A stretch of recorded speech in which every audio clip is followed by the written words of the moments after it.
का मतलब है कुछ डीमेरिट्स थे, कुछ आपके डिसएडवांटेजेस थे। पहला डिसएडवांटेजेस क्या था कि इसके अंदर क्लोजली रिलेटेड स्पीशीज जो होती है ना, उनको अलग अलग रखा गया था। क्यों रखा गया था? क्योंकि इन्होंने केवल मोर्फोलॉजिकल कैरेक्टरिस्टिक्स को डिस्कस करा था, केवल एक्सटर्नल फीचर्स को ही डिस्कस करा था, फ्यू कैरेक्टरिस्टिक्स को ही स्टडी करा था।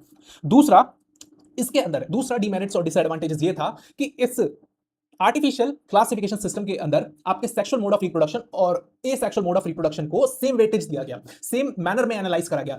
बल्कि इनको सेम मैनर में एनालाइज नहीं करा जाता है, क्योंकि असेक्सुअल मोड ऑफ रिप्रोडक्शन है, ये फेवर किया जाता है एनवायरमेंटल कंडीशन के बेसिस पे। अगर एनवायरमेंटल कंडीशन फेवरेबल होंगी, उसके प्लांट की ग्रोथ के अकॉर्डिंग होगी, ऑप्टिमम होगी, तभी वो केवल असेक्सुअल मोड ऑफ रिप्रोडक्शन को फॉलो करेगा, अदरवाइज वो सेक्सुअल मोड ऑफ रिप्रोडक्शन को ही फॉलो करता है। तो इस बात का आपको ध्यान रखना है, ठीक है। ये दोनों आपके क्या है, फ्लॉज हैं।